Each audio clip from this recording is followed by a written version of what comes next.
A través de la Biblia, un análisis de la Biblia libro por libro que le ayudará a crecer espiritualmente.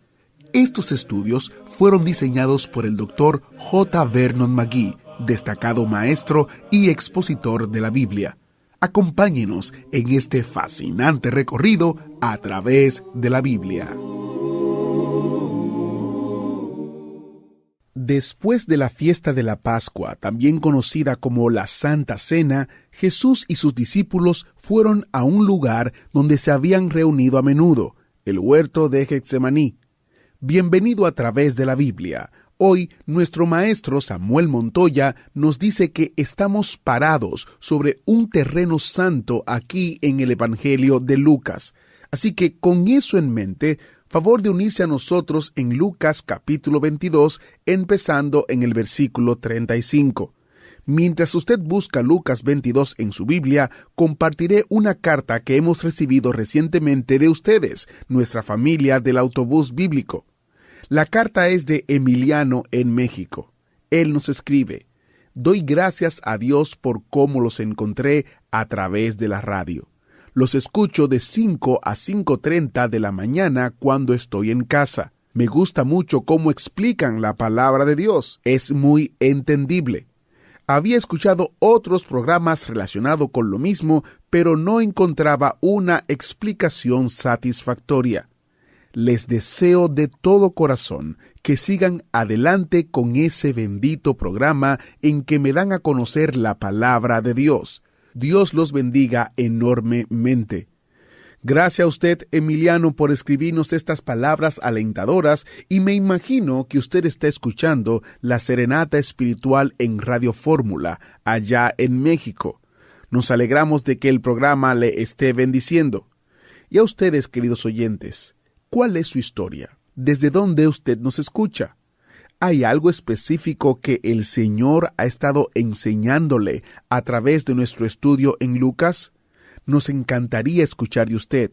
Visite nuestro sitio web a través de la Biblia.org y haga clic sobre la foto que dice Cuéntenos y déjenos un mensaje, o también nos puede enviar un correo electrónico a atv@transmundial.org o contactarnos usando la información que daremos al finalizar el programa. A nosotros nos encanta escuchar de nuestros oyentes en México, especialmente los que escuchan la Serenata Espiritual. Déjennos saber lo que están aprendiendo por medio del programa. Ahora vamos a dedicar este tiempo al Señor en oración. ¿Qué les parece? Padre Celestial, el estudio de hoy es muy importante. Pedimos que tu Espíritu nos guíe a la verdad. El deseo de nuestro corazón es entender tu palabra.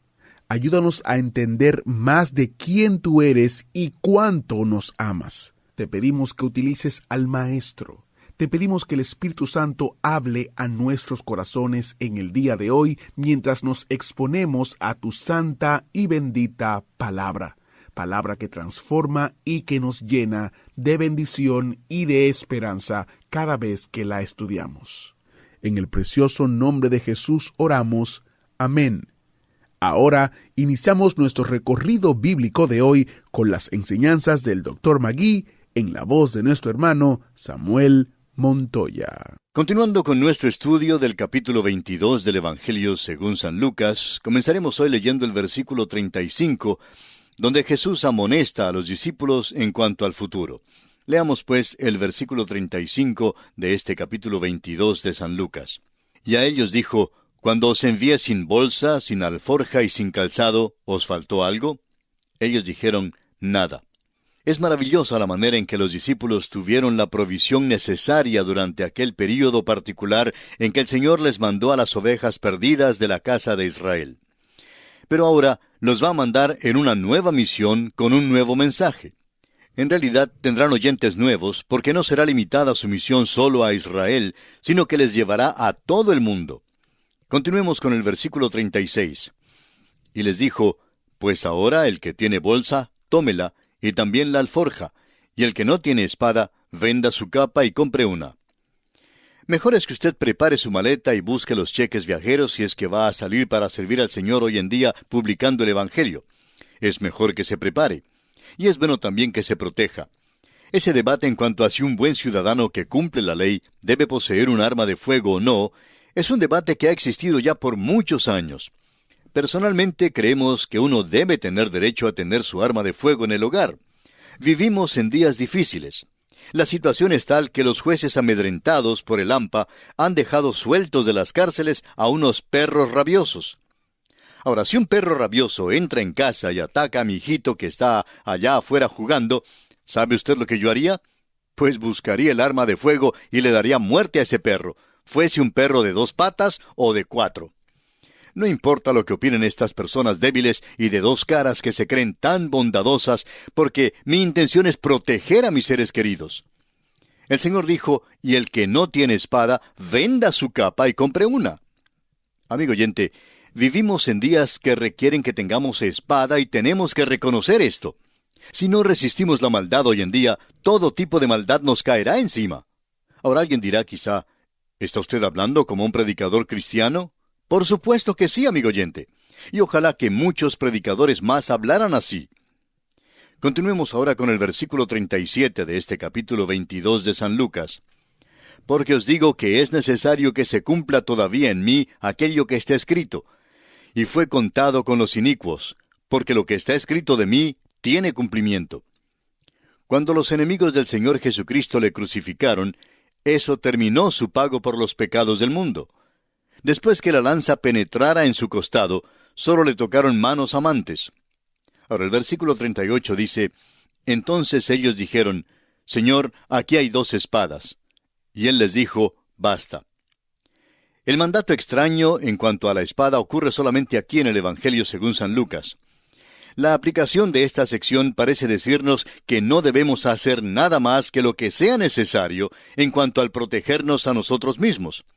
No es necesario hacer de nuestra casa una guarnición armada, pero sí necesitamos protegernos. Creemos que es necio quitar las armas de fuego de aquellos que observan la ley, porque los bandidos, aquellos que viven fuera de la ley, sí tendrán armas de fuego. Pero por otra parte, armarse más de lo necesario, en este caso, tener más de 2 espadas, como dice aquí el versículo 38, le pondría técnicamente a uno entre los transgresores. Y pasamos ahora a considerar otro aspecto. Jesús va a Getsemaní. La experiencia de nuestro Señor en el huerto de Getsemaní es una de las porciones que creemos que ha sido mal entendida y más que cualquier otra porción en toda la palabra de Dios. Y debemos tener en cuenta que Getsemaní es tierra santa. Y en cuanto a mí se refiere, debo quitarme los zapatos espirituales al pararme en este lugar sagrado y quitarme también el sombrero espiritual y clavar la mirada en él. Son muchos los que cantan tan ligeramente, yo te seguiré en el huerto. Pero la verdad, amigo oyente, es que yo no puedo seguirle en el huerto. Lo mejor que me es posible hacer es pararme afuera y escuchar caer aquellas gotas de sangre y escuchar su llanto. No cantaríamos aquel himno si en realidad supiéramos el significado verdadero del huerto de Getsemaní.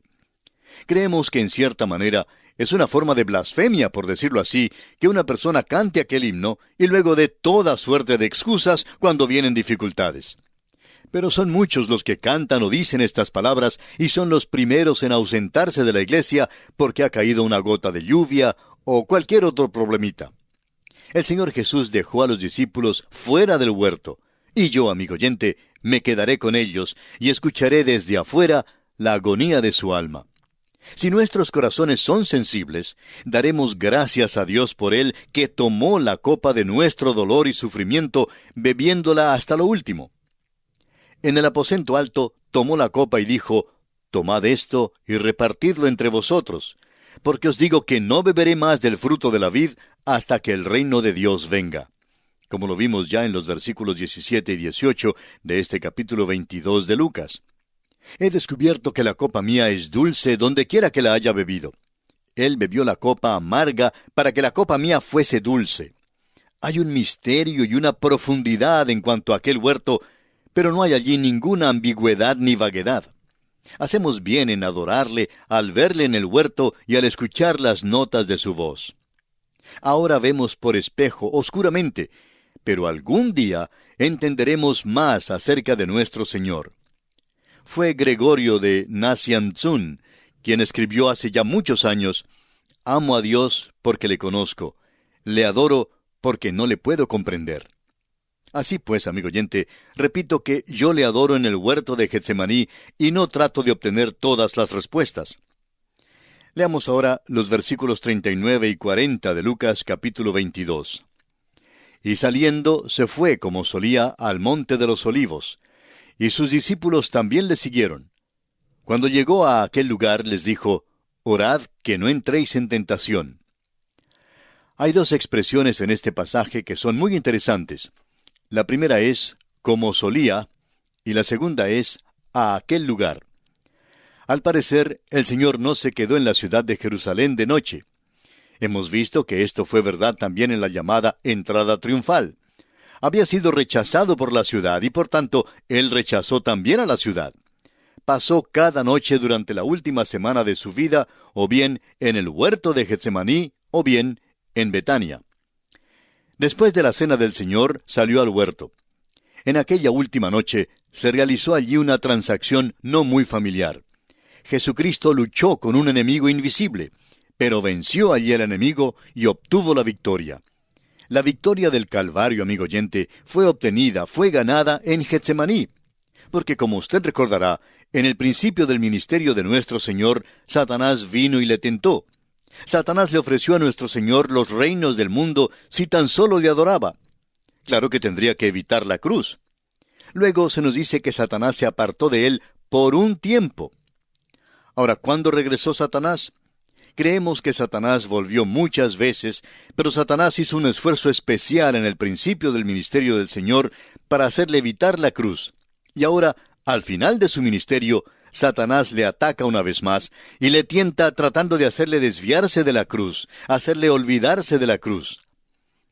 Usted recordará, amigo oyente, que durante su ministerio, el Señor les dijo a sus discípulos que Él sufriría muchas cosas y que sus enemigos le matarían, y que Pedro le contestó según Mateo 16:22, «Señor, ten compasión de ti, en ninguna manera esto te acontezca». ¿Recuerda entonces la contestación del Señor a Pedro? En Mateo 16:23, el Señor le dijo: «Quítate de delante de mí, Satanás. Me eres tropiezo, porque no pones la mira en las cosas de Dios, sino en las de los hombres». La cruz de Cristo, amigo oyente, no se halla en la teología de Satanás. Fue Satanás quien vino donde estaba Jesús en el huerto. Fue en este tiempo que el Señor les dijo a sus discípulos: «Orad que no entréis en tentación». Continuemos ahora leyendo los versículos 41 y 42 de este capítulo 22 de San Lucas.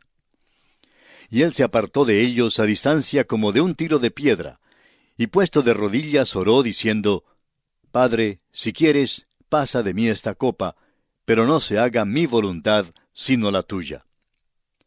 ¿Cuál es la distancia que uno puede tirar una piedra? Pues bien, esa fue la distancia que el Señor se apartó de sus discípulos. Se arrodilló para orar. Satanás venía a encontrarlo en el huerto. Cristo oró que la copa sea quitada. Ahora, este es un tópico que ha causado mucha discusión.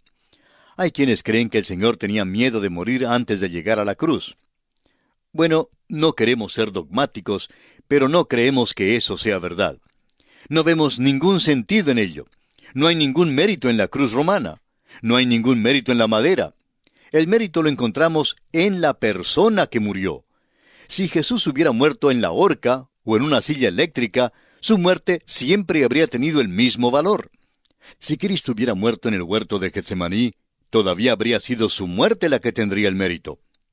Ahora, creemos que la copa era la cruz, y no queremos decir con esto que hablamos del sufrimiento mortal. Jesucristo fue hecho pecado por nosotros.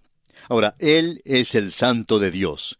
Y cuando el pecado mío fue puesto sobre Él, le fue repulsivo, repugnante. No sé de dónde hemos sacado la idea de que somos tan atractivos para con Dios. Mi pecado que fue puesto sobre Cristo fue repulsivo y terrible. Fue terrible y por un solo momento Él se rebeló contra eso.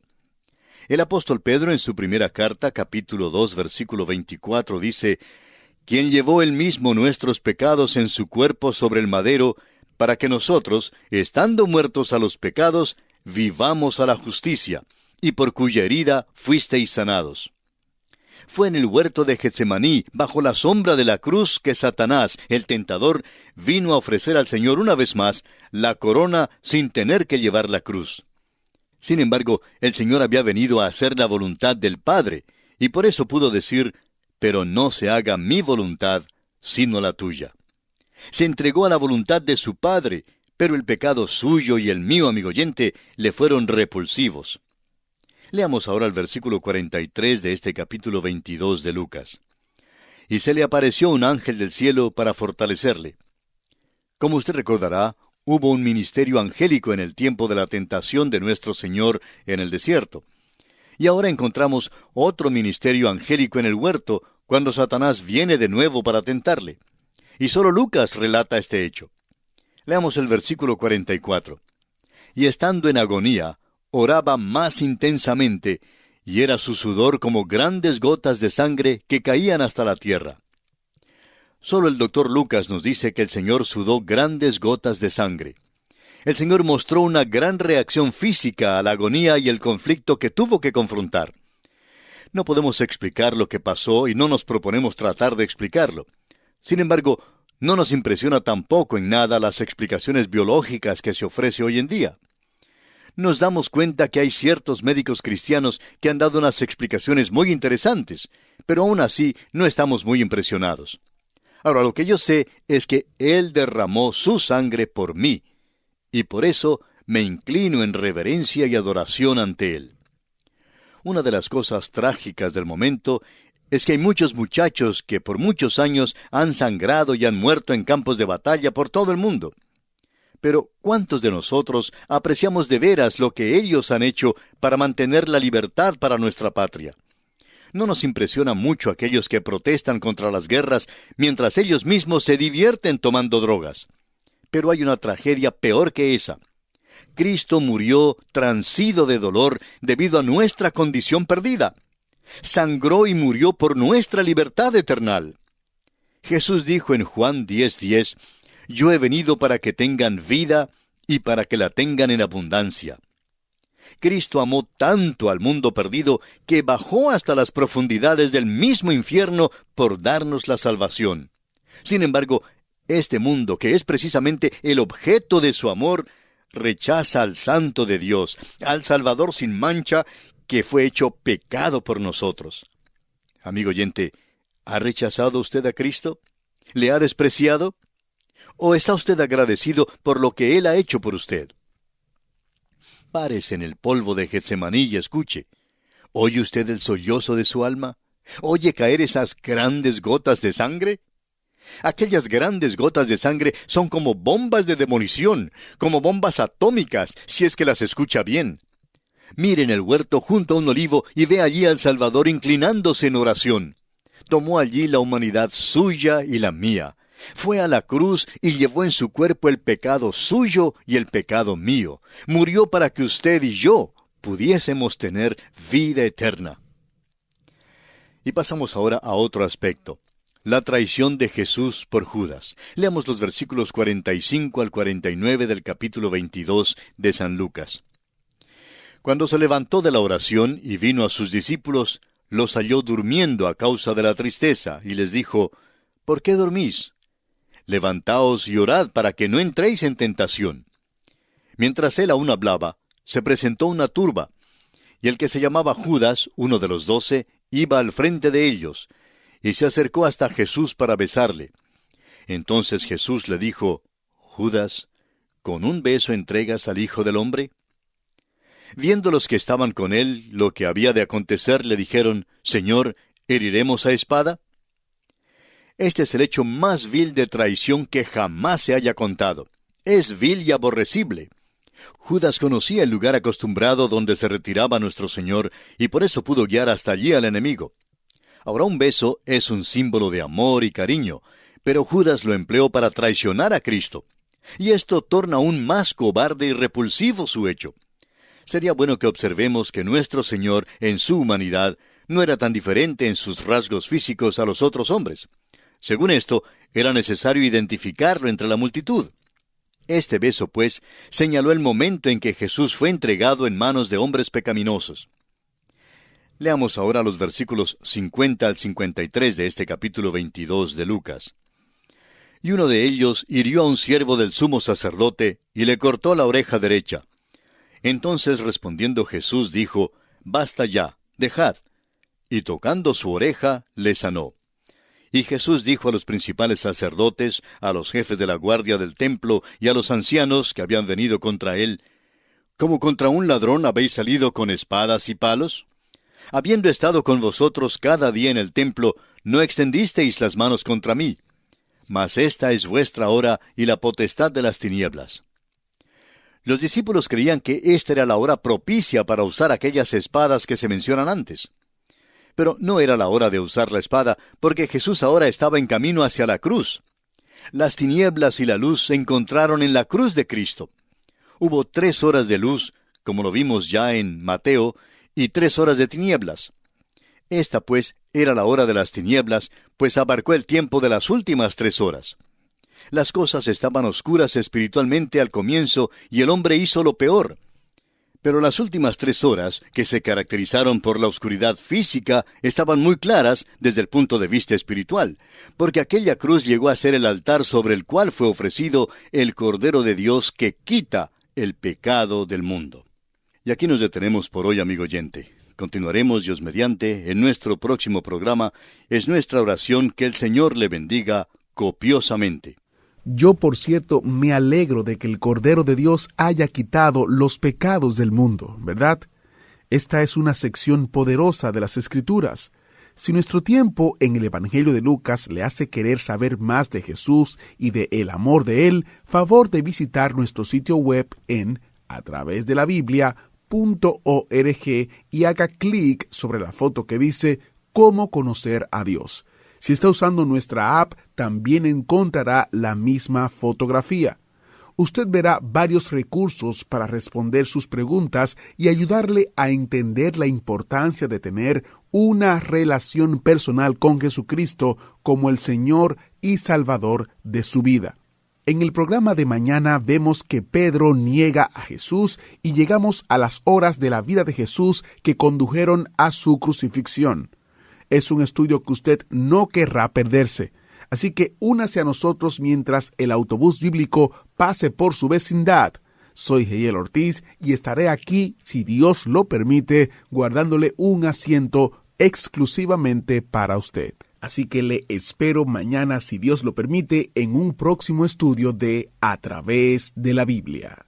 Hemos llegado al final por el día de hoy. Díganos, ¿fue de ayuda para usted el estudio de hoy? ¿Desea enviarnos algún comentario acerca de lo que ha estado escuchando? Entonces escríbanos, no espere más. Si desea recibir las notas y bosquejos de lo que estamos estudiando, suscríbase gratis en nuestra página en internet a través de la Biblia.org/notas. A través de la Biblia.org/notas. Si desea escuchar nuevamente el programa o si se perdió alguno de ellos, visite a través de la Biblia.org.